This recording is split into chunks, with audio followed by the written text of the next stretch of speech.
In December of 2022, biologists in the Everglades found something impossible. A tracked predator, one of the most efficient hunters ever introduced into North America, torn apart and partially eaten. For 20 years, nothing in that swamp had been capable of killing something that size.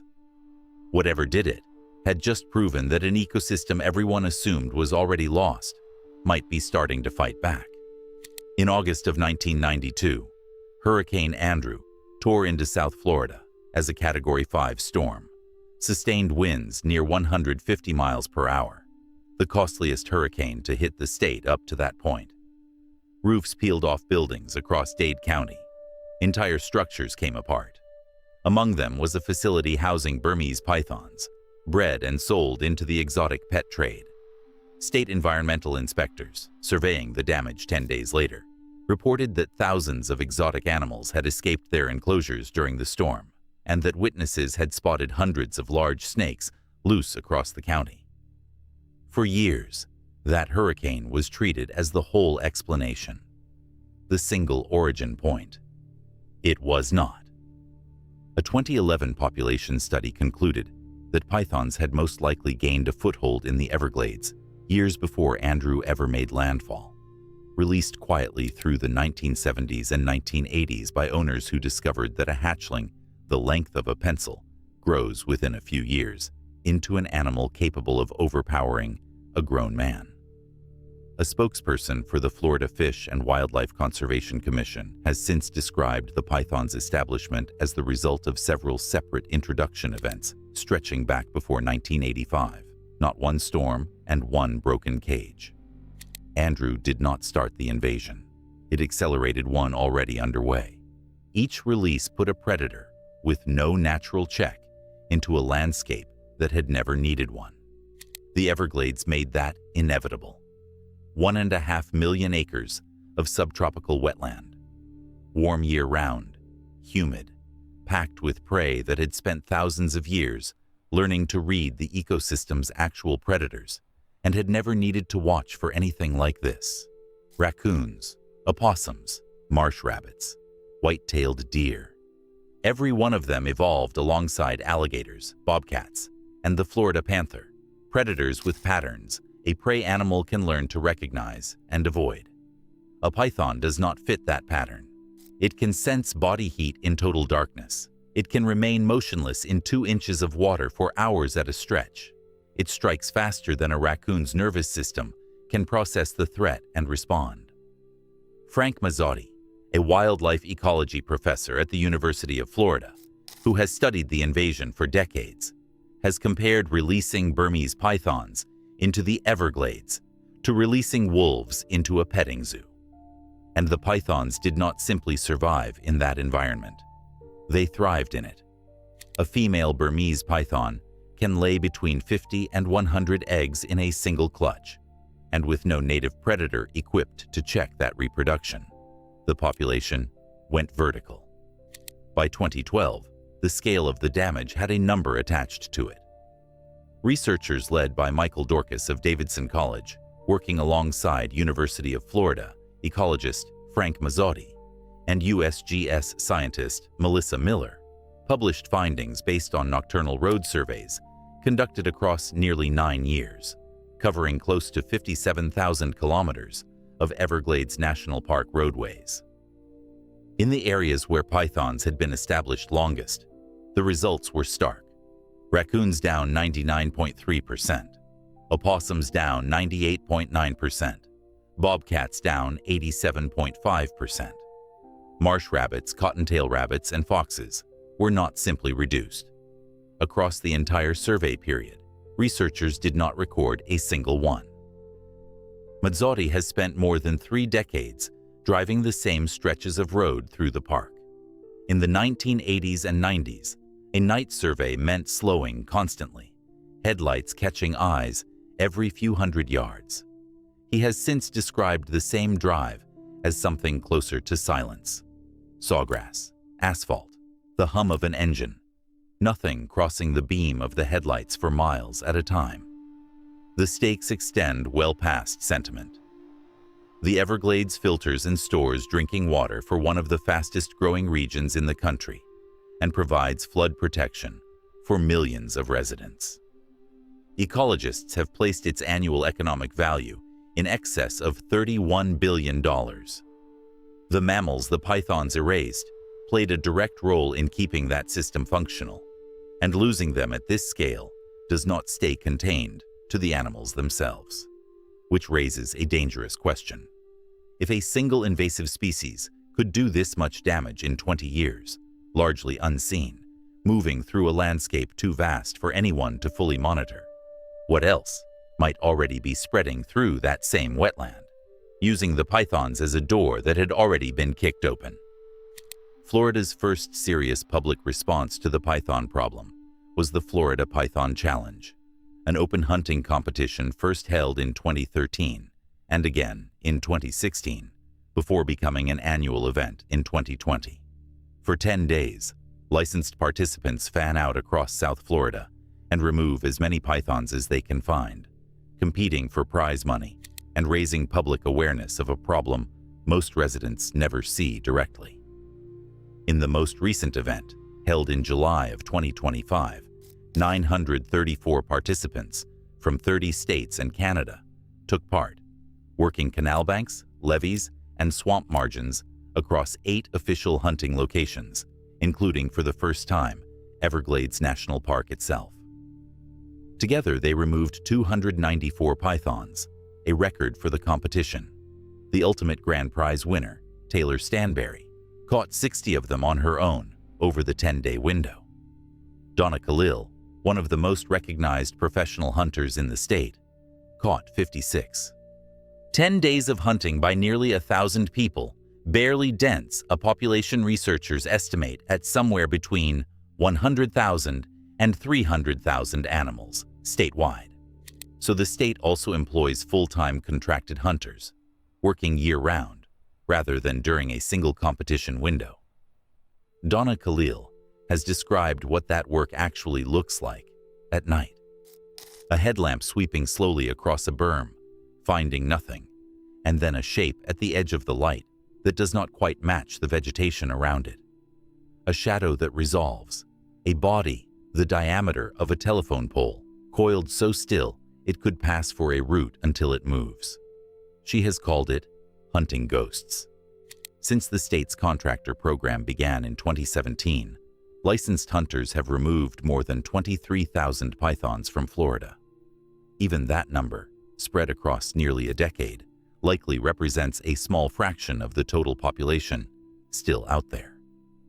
Every piece of technology brought to bear on the problem has run into the same obstacle.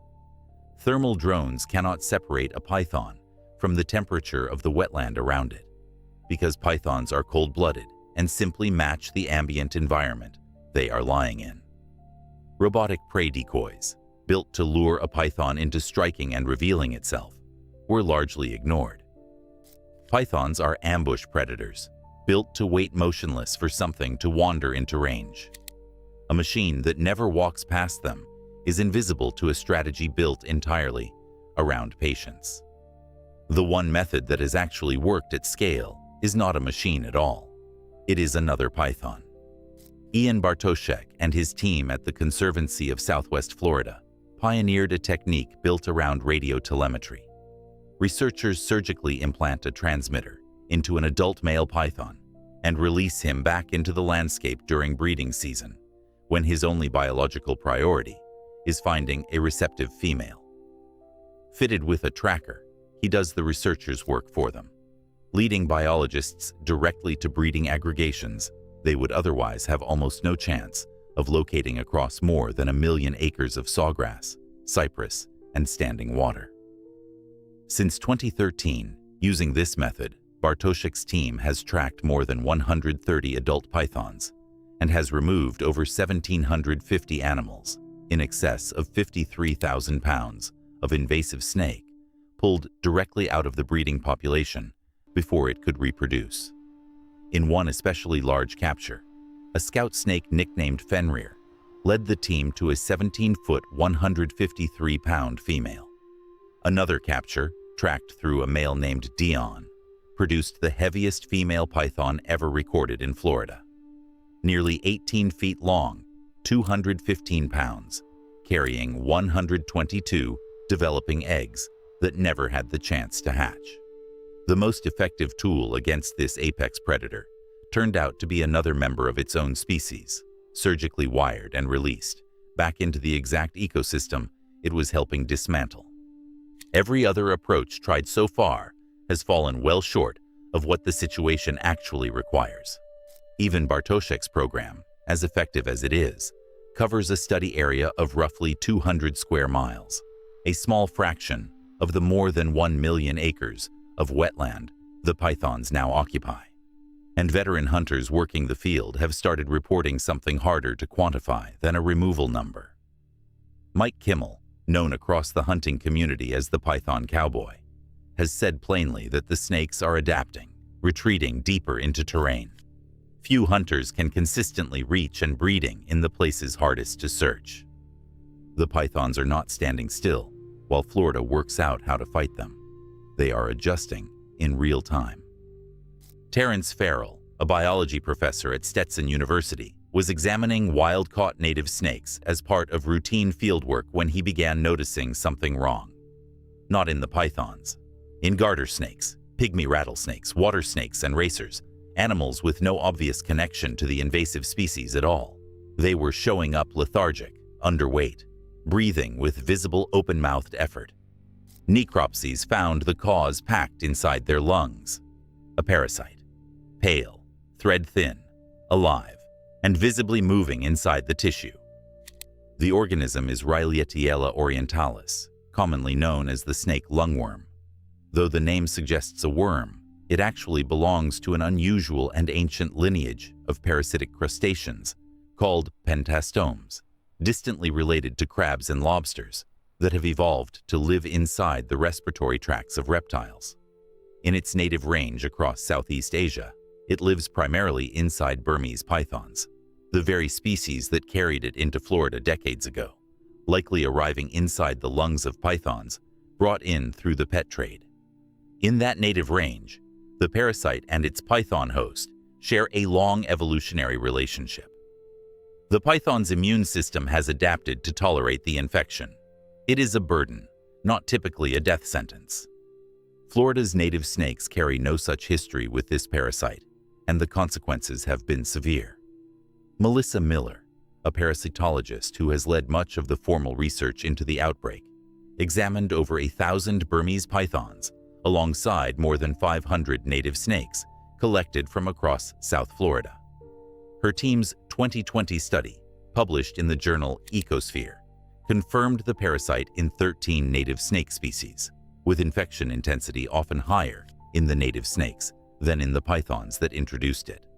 Farrell's own ongoing work has since pushed that number further, with at least 18 native species now confirmed, infected and documented cases as far north as Jacksonville, hundreds of miles from where the parasite first arrived. The path this parasite takes to reach a new host rarely requires a python anywhere in the chain. An infected snake sheds microscopic larvae in its waste. Small invertebrates in the wetland ingest that waste and pick up the larvae. A frog or lizard eats the invertebrate. A native snake eats the frog or lizard. Every link in that sequence is an entirely ordinary part of how the Everglades has always functioned. The only difference now is what is riding along inside it. Once inside a new host, the larvae migrate through the body toward the respiratory system and anchor themselves in the lungs, where they mature and reproduce. Over a period of weeks to months, the airways gradually fill. The animal weakens. In advanced cases, parasites have even been observed emerging from an infected snake's open mouth, in an animal too weak to hold it closed. Eventually, the host suffocates, slowly. Miller's research produced the finding Farrell has since described as the one that troubled him most. The parasite has completed what researchers call a host shift. It no longer depends on Burmese pythons to survive in Florida at all. Using native frogs, lizards, and even other invasive reptiles, such as Argentine tegus and tokay geckos, as intermediate hosts, It has built a transmission cycle that runs entirely on its own. Remove every python in the state tomorrow, and the parasite stays exactly where it is. The Everglades is now facing pressure on two fronts that operate almost independently of each other. Pythons consuming the mammal community from above, a parasite dismantling the native reptile community from within, spreading through a transmission chain the pythons set in motion, but no longer control.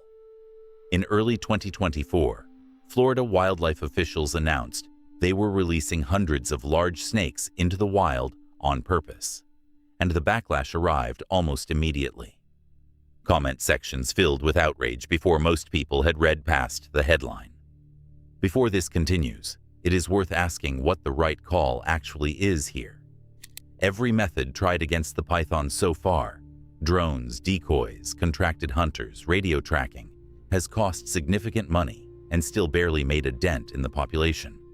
Some biologists argue that releasing more native predators, even ones that take decades to establish, is the only approach with a real shot at working. Others think that money would do more good funding removal efforts directly. Drop your take in the comments and let us know which side of that argument makes more sense to you. Anyway, the snake in question was the eastern indigo, a native species Florida has been trying to bring back for decades. The eastern indigo is the longest native snake in North America, historically found across Florida, Georgia, Alabama, and eastern Mississippi.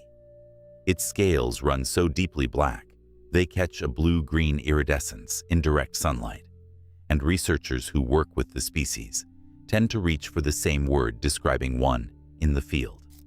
Not impressive, not striking, beautiful. Its ecological role matters as much as its appearance.